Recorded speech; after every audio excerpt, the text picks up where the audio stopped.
The police said the train plowed through the station as the girl was trying to climb back onto the platform. She was taken to Elmhurst Hospital, where she died, police said. After the accident, New York City Transit released a statement urging customers to alert subway staff if they drop something onto the tracks rather than trying to recover it themselves. And this concludes your lunchtime news update, brought to you compliments Fresh Vitamins. I'm Linda Martin. Do join us again at 4 for the Prime Evening News Update. Good afternoon. At Fresh Vitamins, we've got everything you need for health and well-being. We carry a wide range of all-natural sports nutrition and health supplements, plus gluten-free and organic foods, all from quality brands, including Solaray, Cal, Bob's Red Mill, Nature's Way, Source Naturals, and Desired Away. Fresh Vitamins has 2 convenient locations. We're at number 7, Great George Street, Roseau, and we're in Portsmouth, inside IGA Whitchurch Supermarket. Join our discount club and save up to 20% every day on your purchases. Like us on Facebook to stay informed about our products and specials. Come into Fresh Vitamins today and get healthy. Kingdom Connection on Q95, the big station, every Monday 6 to 8 p.m. Enlightened and spiritually sound minds bringing light and encouraging community in challenging and spiritually dark times. Kingdom Connection talking points pursue community education and spiritual enlightenment, biblical principles in leadership, management, and direction of society. Kingdom Connection. Call us at 767-449-3095, 3096-3097, or 767-616-4257 or 305-432-9624. Stay connected to Kingdom Connection, looking to help reduce incidents of crime and violence, improve social interaction in family and community, and to help enhance economic fortunes guided by biblical principles. Kingdom Connection. Tune in every Monday 6 p.m. to 8 p.m. only on Q95, the big station. Blessings for all in the Q family. Right on Q. No one takes the time, no time to build.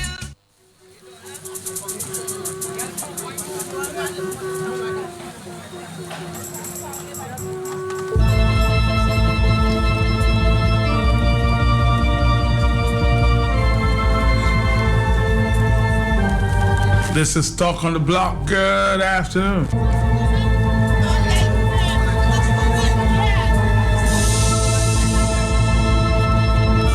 For a few minutes this afternoon, I want you to listen to the Prime Minister when he spoke at Fort Young Hotel this morning on the National Insurance Pilot Scheme.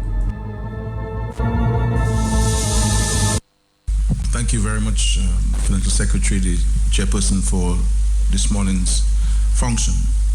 Let me first of all recognize my wife, Melissa, who is here with us, Honorable Dr. Kenneth Darrow, our Minister for Health and Environment, my dear Cabinet colleagues, Your Excellency Steve Farrell, Secretary to the Cabinet, Mrs. Edwards, our Financial Secretary, Mr. Davis Slater, the Permanent Secretary in the Ministry of Health and the Environment, other Permanent Secretaries, Monsignor Eustace Thomas, who prayed for us this morning, Mrs. Janice Jean-Jacques Thomas, Director of the Dominican Social Security, members of the Board of Directors of the DSS, Dr. Peter Cowley, the PAO representative, Mr. Stanley Lalter, Health Economics Unit at the University of the West Indies, members of staff of the Ministry of Health and DSS, distinguished invited guests, the media, ladies and gentlemen, and all those listening and viewing the live broadcast of this very simple yet far-reaching, impactful program. While I had been asked by the organizers to deliver featured remarks, I am more inclined this morning to express my profound thanks and appreciation to the many public officers, private practitioners, the Pan American Health Organization, the University of the West Indies, and all others who have made the launch of this pilot project today a reality. Governments, as you know, have no shortage of ideas, but it is when all cylinders of a vehicle operate to maximum capacity and in unison that you get the optimum result. From the time this idea was adumbrated in the 2016 budget address, the Financial Secretary, officials in the Dominica Social Security, Ministry of Health and other related agencies literally went to town on the mechanics of making it happen. And as a consequence, we are here today, less than 12 months later, declaring this significant milestone accomplished. I am particularly proud of this.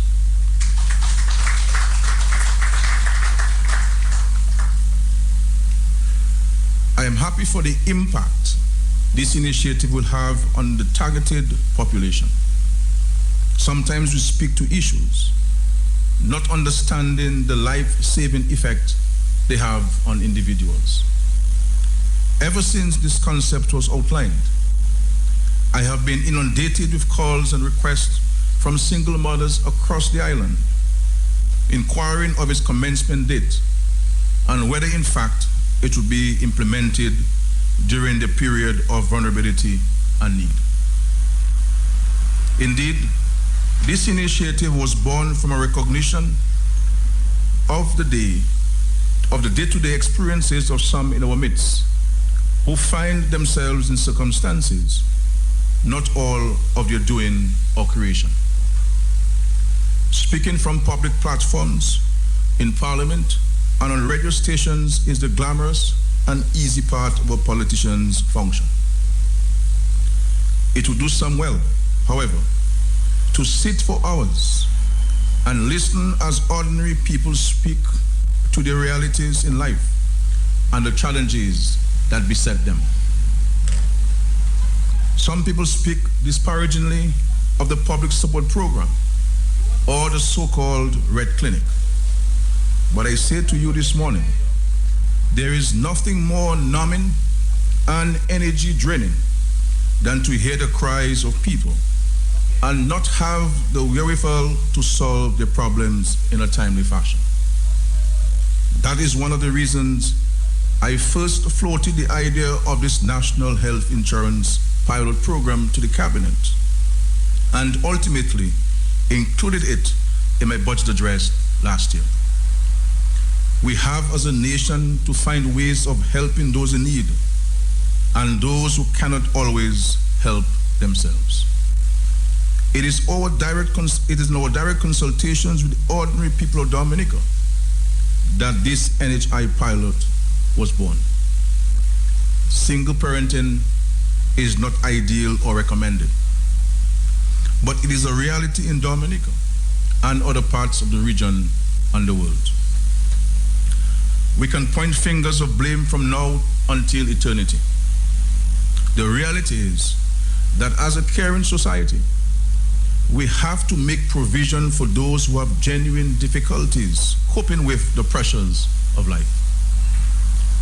Parenting in an environment where there are no key support systems around is difficult at best and should not become punishing by a society that claims to be Christian-like in its orientation.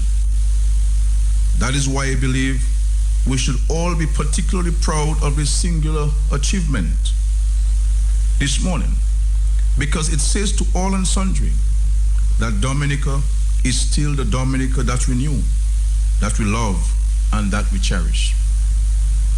Not all beneficiaries of this program would have been contributors to its partial funding. But that is why we are fortunate in Dominica today to have the Citizenship by Investment program on which we can lean for support and sustenance from time to time. Because you will have seen in my budget address, I had indicated that a likely source of funds would have been the redundancy fund managed by the DSS. But because of rigmaroles here and there, I decided as Minister of Finance, I will not subject the ordinary working class people to this. And that's why we utilize the Citizenship by Investment funds to finance it. Because I always maintain, a man is still a man, even if he has one pants. Distinguished ladies and gentlemen, I am persuaded that as time unfolds, we will actually soften our anger and emotion towards the passage of Tropical Storm Erica. Many of you, I am sure, are wondering, now, how did the Prime Minister jump from the launch of NHI pilot program to Erica? For on the surface of it, the two are not connected. Actually, ladies and gentlemen, friends, they are connected at the hip. Just as infrastructurally, following the passage of Erica, we pledged to build back better, so too, from that day in 2015, the stakes were raised with respect to the quality of life that we must aspire to in this country. There is no point in building back better physical infrastructure if our social existence will not keep apace. I do not want to live in a country that has beautiful, well-lit roads, aesthetically pleasing and structurally sound bridges, a new hospital, a new airport, modern housing, affordable education from nursery to tertiary, but whose poor and vulnerable are not adequately taken care of. August 2015 must therefore be remembered as the point from which we set ourselves new yardsticks for measurement of development.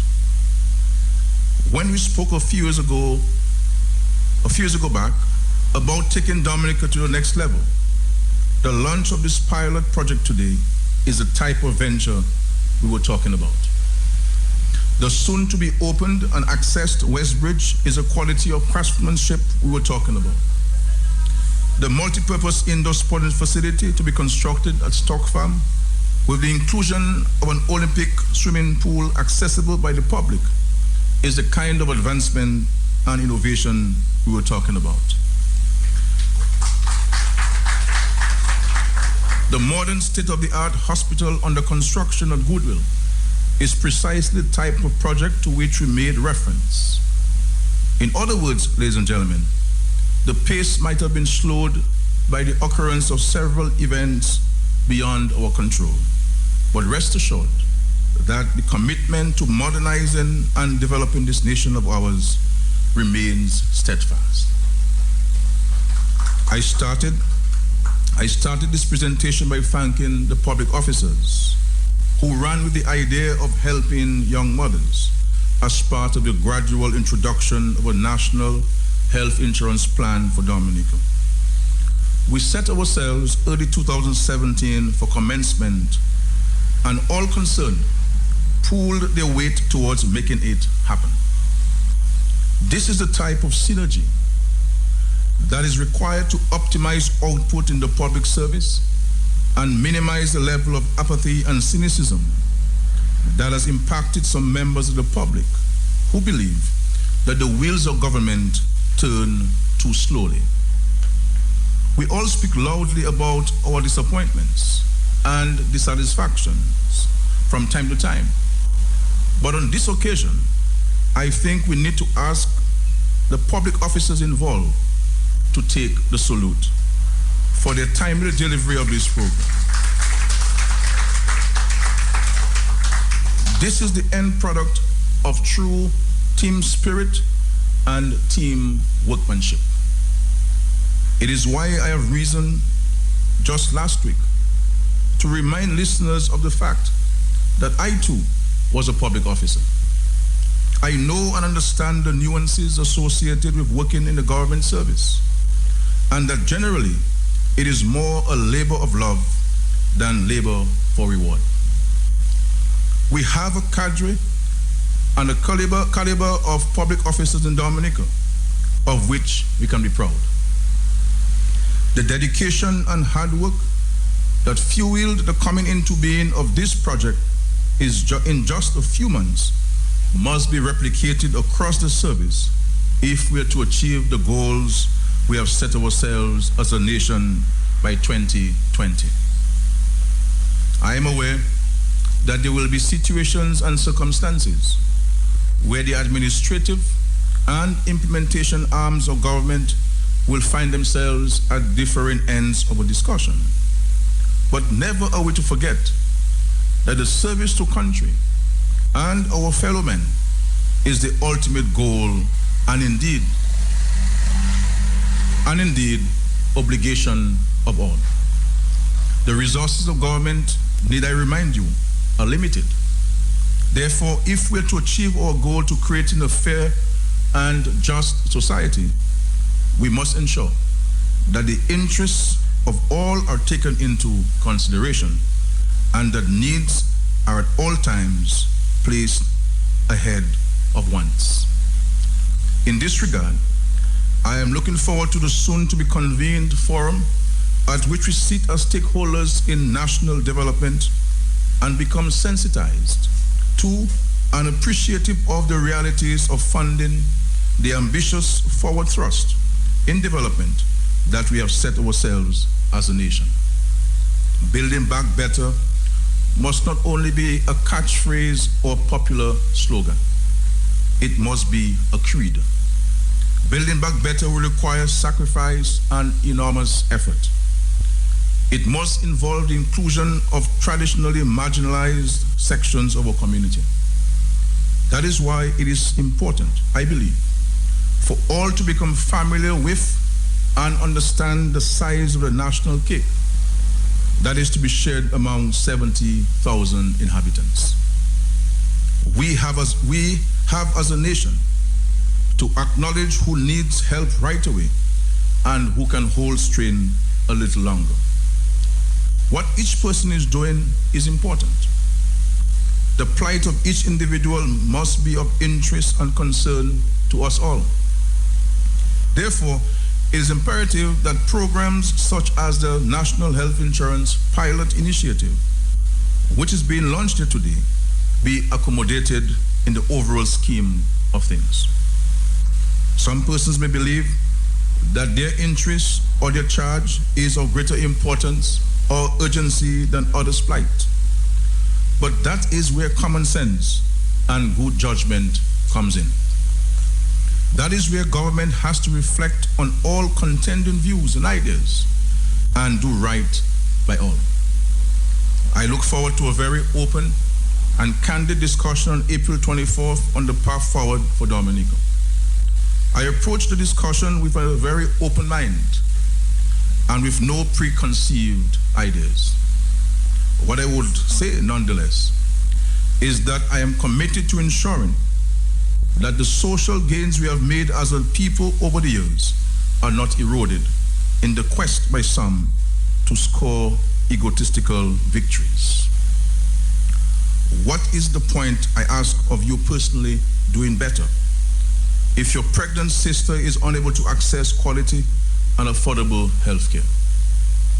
What is the redeeming factor in your banking an extra $50 a month, but your little niece or nephew is unable to see the medical specialist he or she needs to diagnose and treat a life-threatening ailment? And we just saw this very touching testimony of a 3-month-old baby.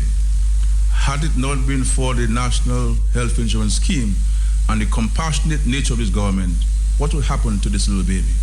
This could have been my son, it could have been your daughter, it could have been your niece, it could have been your grandchild. This is what Dominicans signed on to 38 years ago when we fought for national political independence. Singing the national anthem and reciting the pledge is one thing, but stepping up to the plate and assuming national responsibility is what is required, particularly in post-Erica Dominica.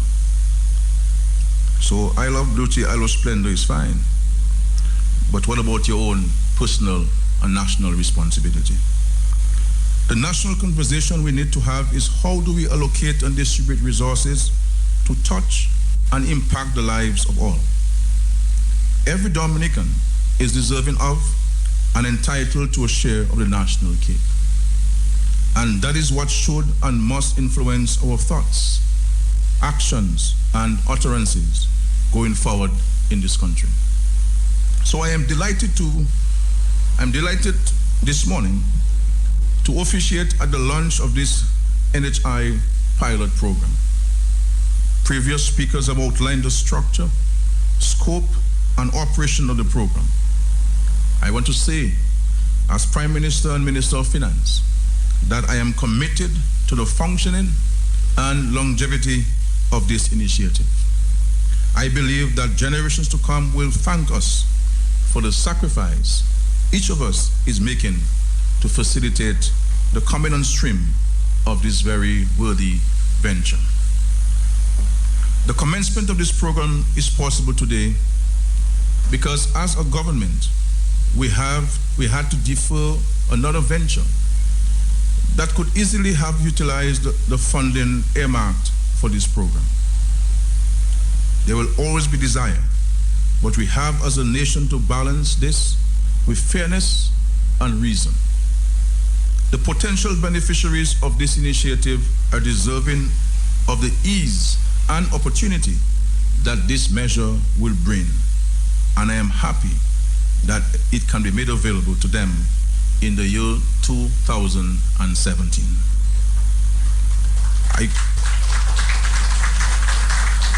I commend all the public officers and the officers of the DSS, the Cabinet of Ministers, particularly Dr. Darrow, the Minister for Health, our friends in power, our friends from the University of the West Indies, and all those who worked diligently over the past few months to make the timely startup of this program a reality. I am happy for the beneficiaries of this initiative, and I wish to appeal to you to cherish the opportunities that it provides, and please do not abuse it. Just as it is intended to help you, it is also designed to be there in future times for your children and for their children. Therefore, let us all be responsible and mature in our conduct with regards to this program, so that, though costly, it will prove a tremendous help to succeeding generations of mothers and children, whom, after all, are vital to our continued existence as a nation and civilization. Congratulations once again to all concerned, and I wish you Godspeed in the implementation of this most timely initiative. For me, I am particularly pleased about this initiative being launched today, because in my interaction with scores of people across the country, this is access to healthcare, and access to affordable healthcare is a major challenge confronting families. And we must never look at life from our perspective, because we may have access to health insurance, we have access to resources, but life was never intended for us to look at ourselves. It was always intended for us to be our neighbor's keeper. The question is, are we prepared to be our neighbor's keeper?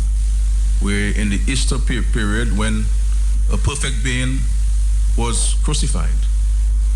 Luckily, he was able to be resurrected and to be with us here today. That is the good Lord. So let us as Christians use this period to reflect on our own personal responsibility to our nation, our own personal responsibilities to our families, and to the less fortunate among us. And let us, out of the Easter period, our walk to the cross and to be at the feet of Christ, and to ask the good Lord to guide us as we build a more prosperous and just society. And because at the end of the day, we all have to answer to the Almighty when the trumpets are sung. What have we done for the least among us? God bless you. That was the Prime Minister of Dominica speaking this morning on the National Insurance Pilot Scheme. And he believed that it was a political speech there. Is election around the corner?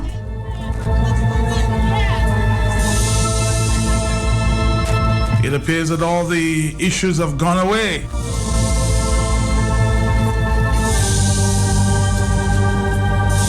what happened to the Montferrat issue and all of the issues? Some people are asking.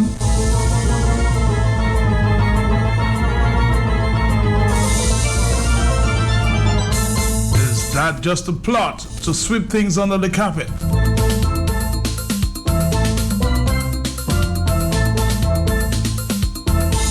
Somebody says the national insurance scheme will not let the real issues confronting Dominica and Roosevelt scare regarding diplomatic passports being in the hands of criminal and CBI that is still shrouded in secrecy and doubts regarding its due diligence. History will judge this nation on its values and the tolerance of wrongdoing and corruption in public office. Now, that's a statement, a WhatsApp statement.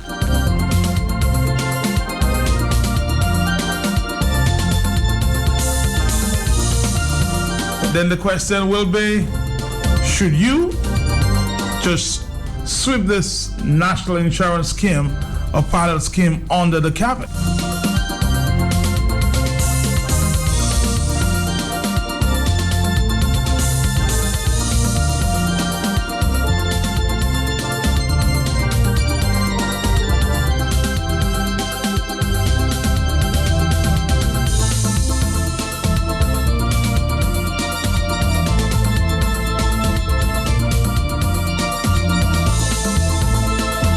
Okay, all my telephone lines are going at this time, 129. This is Talk on the Block. Talk to me. How was your weekend? Okay, how was yours? Fine, fine. You're right, you know. Election is coming. Bye-bye. Oh, election is coming? Because we're hearing all these major announcements. Hello. Hello, I was just wondering, man. You know, it takes a long time for the man to come up with a scheme like that. So it cannot be just that they just do it overnight, you know. So, you know, sometimes we have to give the best. So you think this insurance scheme is well laid out? Yeah, for what they're doing. I mean, it's a good thing, no, for the country. And all of a sudden, you don't find it's a good thing there. No, I didn't say that. I never said that. Don't quote me for saying things I didn't say. I'm asking you whether you think it's a well laid out plan. Some people are saying this major announcement by the Prime Minister and his team is an election plot. Hello, talk to me. Hi. You there? I'm here. Yeah, you said that shouldn't be swept under the carpet. Matt, it was born under the carpet. But what amount of dust can under the carpet accommodate, Matt? You want to thank Dr. Darrow. I noticed in his closing remarks, he thanked Dr. Darrow. Well, that's very interesting. He has to thank Dr. Darrow because guess what? He's taking all the spotlight. He took the spotlight of Dr. Darrow as Minister of Health. What did Dr. Darrow say in comparison to what he's saying? And Matt, something I take note of. You know, public service, Matt. It is no more. It is. He said it is more than a labor of love. It is a labor of reward. It is more a labor of love than a labor of reward. You there with me, Matt? Mm-hmm. Can you take a page of the public servant's book, Roosevelt's Carrot? Because you're there serving and it's not for love. It's for reward, my brother. So at all that level of madness, my brethren, I give thanks you highlighted it because I did not hear when he addressed the whole thing. But if the public servants can work more for love rather than reward, can he borrow a page of their book? And that is nonsensical. Public servants need to be rewarded, Matt. And when Roosevelt's Carrot want to talk about we have infrastructure, we have all of that, and you have so much poor people, you can't get rid of poor people, Roosevelt's Carrot. Stop playing on the minds of the people. Stop feeding on the ignorance of Dominicans. And those who are applauding you, they can see right through you. You are brutally obvious. And that foolishness about $5 million for something as big like that, Matt, that's the quickest word I could use. It is going to fail, Matt. It is not a sustainable program. So if it is well thought out and all that nonsense, where's the structure? Where's the foundation that is going to bear the weight of what is to sit on that foundation, Matt? Thank you. Good question there, but of course, so we haven't heard the opposition comments on the insurance scheme. What do you think, opposition? Hello, talk to me. Yes, Mr. Matt, I just want to say that we as Dominicans, we need to pay very great attention to what is going on. Because I remember, Matt, when God sent Moses to let the people go, it's not that God could not release the people the same day. But he said, I haven't heard. And I want to say the time is coming. We might think that he is not going. But the time will come and we will see the end result. All right. Hello, talk to me, 133. Matthias. That's me. Do you know, have we done a survey? I would like Social Security to do that survey. Mm-hmm. I gather we have about at least 2,000 young ladies, young girls in Guadeloupe. And they all have babies, and they all on the French system. And that's the reason they ran away to Guadeloupe, because of job situation here, and because they don't have a support program for their babies. And I commend the Prime Minister for that. I am saying that publicly today. If UWP says one bad word about this, they're going to turn all the pregnant ladies and future pregnant young girls against them. They better watch it. So is that political then, Peter? No, Matt, this thing is 20 years overdue. We are underpopulated, and I commend the Prime Minister for that, and Dr. Daru. This is something in the making long. We needed that long, the pregnant ladies, and there must be some support for our future babies. I cannot see why would Blessings want to be a little negative about this? Come on, bro. You know, I'm for this all the way. Peter, you saying that you are for this all the way? All the way. And I would like to see the 2,000, 3,000 young ladies, Dominican girls who are in Guadeloupe on the French system, if they will come back home now that they know, but there's no way we can compete with the French system. They get a good amount of euros every month. I would like to know what's the stipends they're going to get. I would like to know what's the monthly they will get, what apart from covering any other illnesses or any other ailments in their 9-month pregnancy for visits, doctor visits, medications, tests, and all those. So, well, the insurance experts are telling me a lot of holes in this one. We'll find out just what will come. 136, hello. Yes, good afternoon, Matt. To you, sir. Matt, you know, I laugh at these gimmicks, you know, Matt. It is not that there's anything wrong in concept with national health insurance. Mm-hmm. But how can you define something as national when you only have a specific select group? That cannot be national. You are addressing only single pregnant mothers. That cannot be national. Secondly, Matt, you know, Matt, before Labour Party came to office, you know, Dominica had a health system second to none in the world. We had 3 functioning hospitals. We had equipment, and we had competent medical professionals and medical service providers, Matt. Matt, what happened to those 3 hospitals we had? What happened to all those very competent medical professionals we had? Matt, I had a friend who was in Dominica recently, Matt. And Matt, the friend, on walking in the streets of Roseau, slipped, Matt. Thought her foot was injured. Went to the hospital, Matt. They took an X-ray, sent the person home, said nothing was wrong with the lady's. Matt, when the lady came back to the United States, Matt, they had to put steel pegs in her leg because the bones were so damaged that they couldn't even repair them, Matt. That is the kind of level. It is like somebody You have your two legs, Matt. You can walk about. You're free. You're nimble. You can do whatever you want. Somebody cuts them off, and they give you a pair of wooden crutches.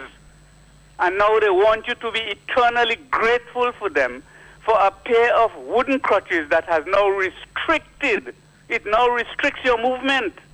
But you are supposed to be eternally grateful. But this is the kind of tricks and gimmicks that is being played with the life and the health of Dominicans. In the meantime, the Marigot Hospital is still not there.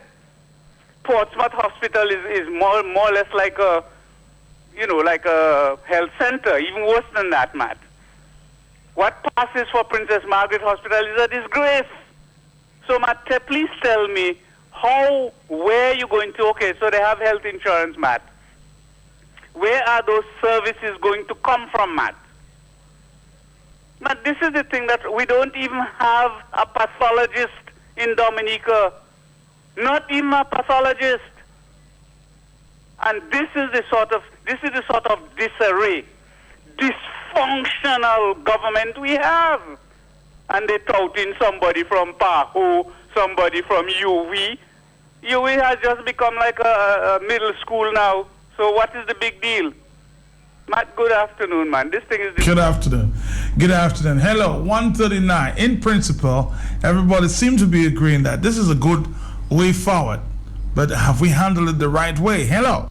I heard you ask a very interesting question, Matt, less than a minute, having to do with you saying, so all the other scandals and all the other things we got ourselves involved in, that's supposed to just disappear? It has disappeared. We have very short attention span, Matt, particularly now where we are really scraping to survive. Because that brother, what he does, I said that already, his behavior runs in parallel with a serial killer who is a cannibal. Thank you. Thank you very much. Let's take another phone call. Hello. Yeah, good afternoon. How are you, sir? Good, thank you. It's just interesting. I mean, I would hope that we can at some point in time have a discussion about something and keep politics out of it and have an objective discussion. I'm asking the question, and I want you to answer the question this afternoon. Have we swept all the other issues under the table now? I'm not sure the relevance of Let's talk about, for example, the Montferrat issue, which is still very alive in Iran. Of course, we had Montferrat living in Mont Daniel. Everybody seemed to have swept this issue under the table. Have we swept that issue? I don't know why you're saying that. Well, you said that everything seemed to be politics. I'm saying why that question was asked. Do you think that a very important issue like that should be swept under the carpet? But I don't think you're ready to answer the question. When you are, call me back at 140. Hello. Matt. Yes, sir. Expect Sagicor, the Joan Oscar American Life Agency. Expect all the big guns, the conglomerates, the health insurance schemes out of Barbados and Trinidad. They're going to declare war on us. Expect it and wait for it, especially Sagicor. Just you wait. Let me ask you a question, Peter Karam. Do you think that this program is sustainable if people are not going to pay to maintain this? The only way it's going to be sustainable is every paying Social Security member in this island must contribute something monthly. As long as there's nothing coming in and it's only going out, whatever 3 million is that the correct number? He put 5 million. 5 million. 5 million. I'm saying that can burn before the end of the year. Because you know how it is with some of our medical system here. Yes, and if you know the money is there, then you want to use it. It's 142. Hello. 449309596 and 97. Hello, talk to me. Matt Peltier? Yes. You know, that health insurance scheme, Matt. Mm-hmm. I don't think Dominicans are really against any health insurance scheme, you know. But a program of that, which is so significant, that is, to my mind, is something that should be brought to Parliament. Why? For debate.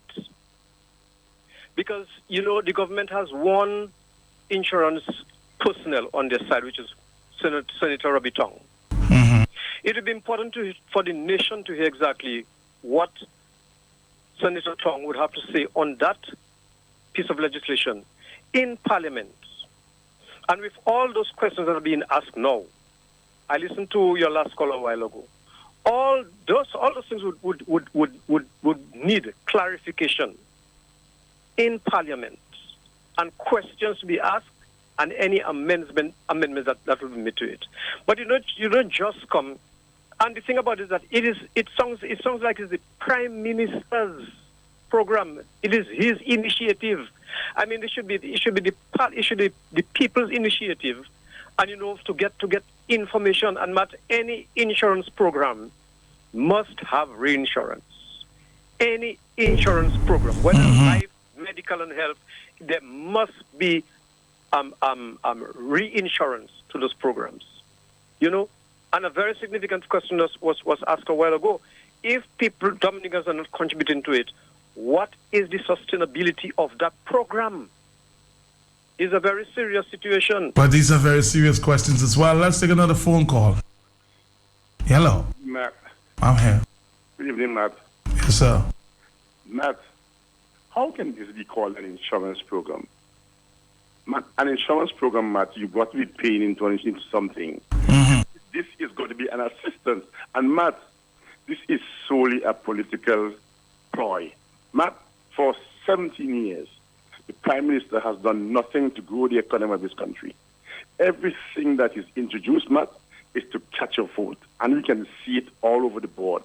The NEP program, all of them, nothing is growing the economy. Matt, how can you start a national health insurance? You say a national health insurance, but you are targeting a certain group, and you But isn't that a good first step, though? Matt, listen to me. It is not an insurance. It should be called an assistance to women, young women below the age of what. Like when in France, and so when a child is born, you get public assistance. It cannot be an insurance scheme, man. It just cannot be. Have a good day, man. So you should call it a national assistance program? An assistance to young women program, not national insurance, man. It cannot be a national insurance company. How sustainable is this $5 million? Very important question. Hello, 145. Talk to me. Good afternoon, Matt. To you, sir. Matt, the answer to the question about how sustainable, anyone and everyone knows that to say we're going to drop a $5 million and set up a national health insurance just like that, this cannot be sustainable. But, Matt, let us stop a little while and just slow down. And I would like to ask you, Matt, do we or has our parliament passed law or laws to implement a national health insurance in this country? Repeat that question. Well, yes, Matt, I'm asking you, because, I mean, you're a journalist. I have not heard of any laws or any bill being introduced in Parliament that is seeking to bring into being a national health insurance system. No. Okay, now it would seem to me now that if we are going to introduce into this country, this is a country, this is not our home, into the country a national health insurance scheme that is at whatever stage in the scheme, whether it is introductory, it is whatever, Matt, I would expect us as a country to, first of all, there would be a bill introduced in Parliament that would be speaking to the introduction of a national health insurance scheme, where it would go through debate, it would go through discussion among the populace and all those different things. But in the very least, in the Parliament, we would have to have law introduced that is going to introduce the scheme. I don't understand how, I heard this thing said, the Prime Minister introduced, not the government. But I don't see how a government or anyone in government can introduce something with such far-reaching, implication as a national health insurance scheme without any laws in that regard. So let me end, Omar, by saying I do not have a problem with a national health insurance at all. A national health insurance is a good thing for the country. It's a good thing for the citizens. As a matter of fact, Matt, in 2000, the year 2000, one of the the black marks against the then government was that they were about to introduce a national health insurance scheme, Matt, and the opposition, which is the current government, then campaigned against it and said that this government was about to make health so expensive because they were introducing a national health insurance scheme. So, Matt, and I want to state for the record, personally, I have no problem, and I believe it is something that is desirable. But what we have going on right here now, it's a joke. This cannot be a national health insurance scheme in any country in 2017. Okay, I'm going to try to see if I can talk to an insurance expert and get his own views. Talking to Pastor Randy Rodney in a minute. Pastor Randy, stick around.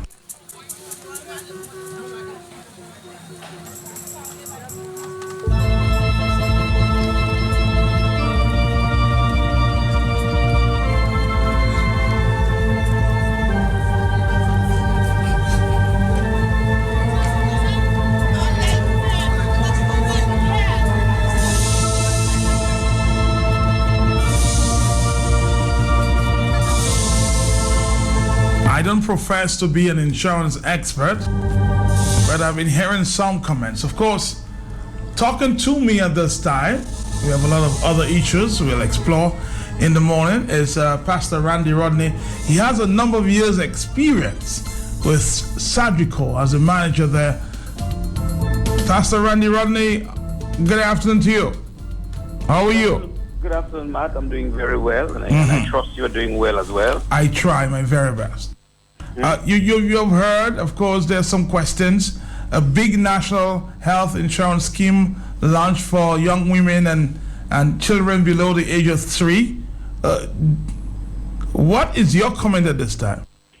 Matt, even before I comment, let me just say this, because sometimes I make comments and people don't understand where I'm coming from. But I have 21 years of experience as an adjuster and dealt with the reinsurance. Well, let's say anytime you spend 7 years in the business, you're an expert. So you've passed that. 21 years as an adjuster and 6 years as a manager at Surgical Life. So I think I have a good idea of the operations of insurance. First, let me say this, that the introduction of a national insurance health scheme is something that has been in the making and has been spoken about in Dominica for years. Yes, I've heard that. The former health minister, Doreen Paul, took a lot of blows when that was spoken about way back in 1993 or 97, thereabout, when it was. They've had talk about that in some of the islands around the region. And the concept, quite frankly, is a good one from a government standpoint, because government's role is really supposed to take care of the whole. So, so from a conceptualization standpoint, a national health insurance scheme is excellent from that aspect. However, one of the reasons or one of the downsides national health insurance is all over the region, and that is statistically proven in quite a few countries, the latest I think being Anguilla, is that unless you have premiums that are regular being paid into a program, it is not an insurance. It's Salvation Army, you can call it a fund, you can call it anything like this.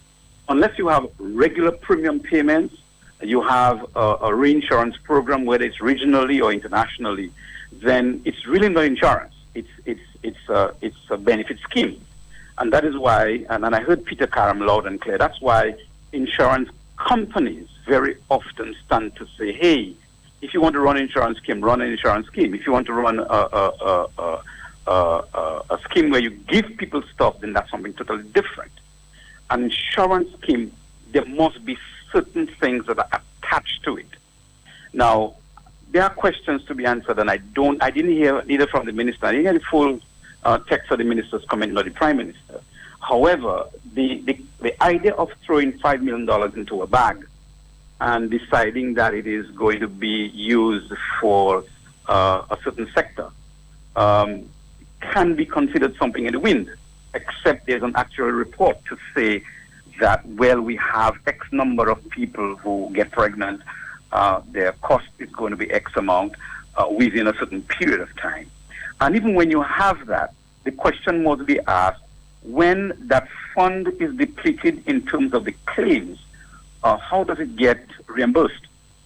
And if there is not a program, a program that is initiated to support in terms of premium payment, then whoever put the first sum into that put in the capital for reserves to pay claims, whoever put that in would have to find the money to put back in.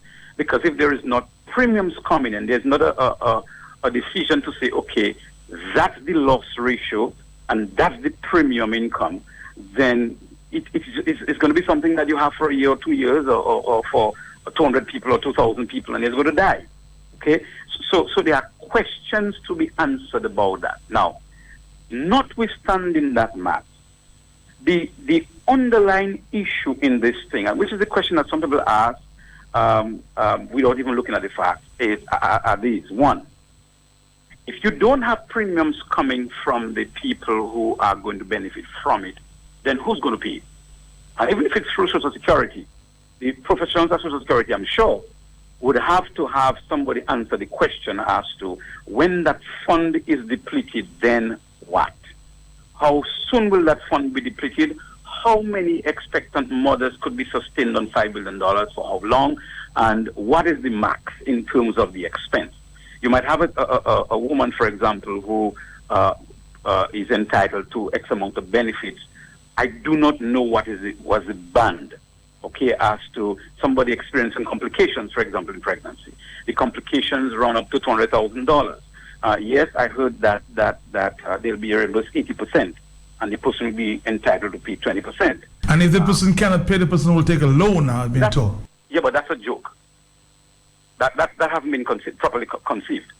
If the person cannot pay the deductible, you think that the person will take a loan, or you will grant them a loan to pay the deductible.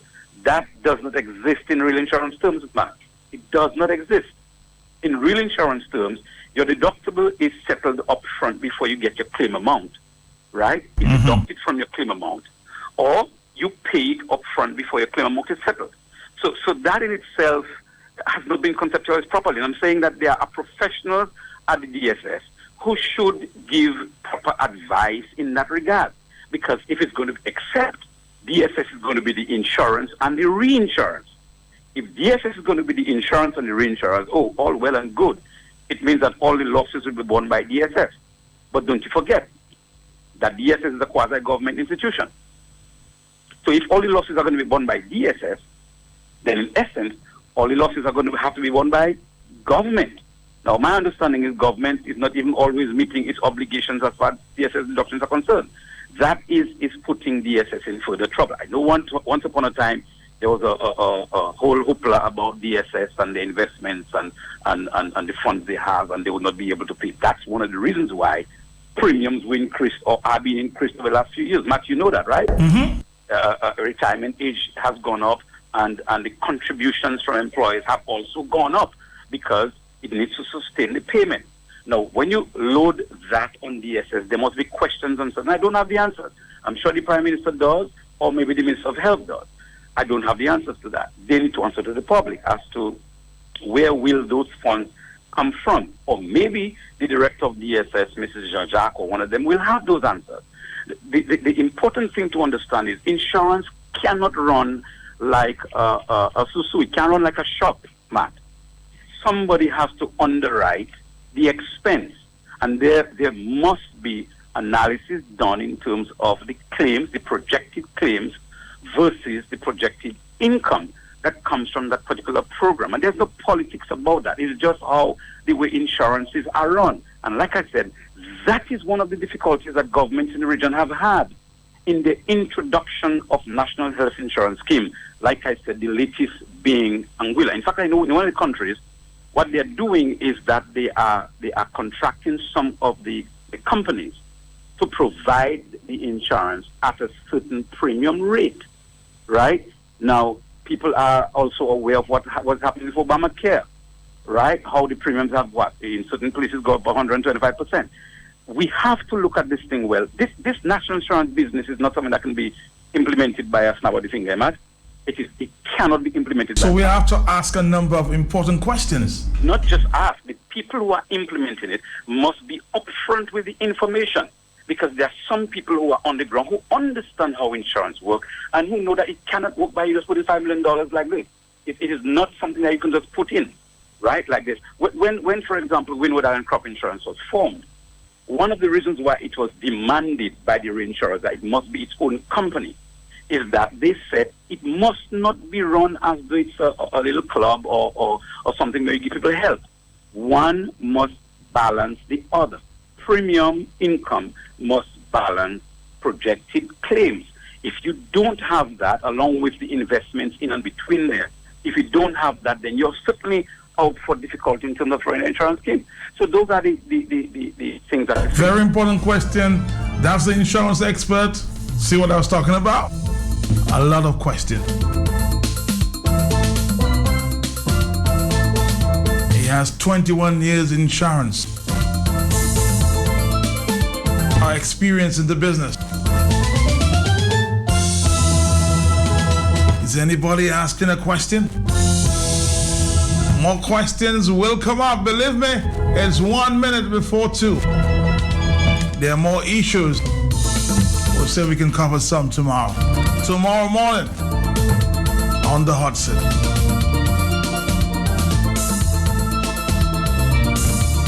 Let's see if we can take some more phone calls before we go at least one. Hello. First, Felty, your last two callers were brilliant, but yeah. The one for the last. This is a measure which must be thrust through the parliament of the country, Matt. To me, this is a half-baked measure, Matt.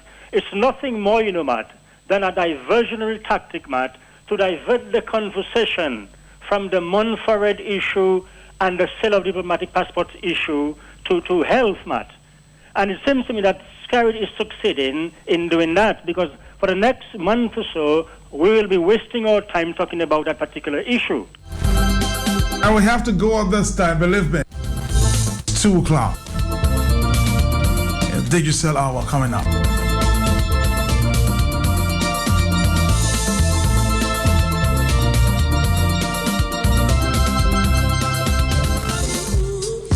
Queen of the jungle, you are the lioness. And I feel like I grumble, but they're always trying your best. So when the whole world crumble, your life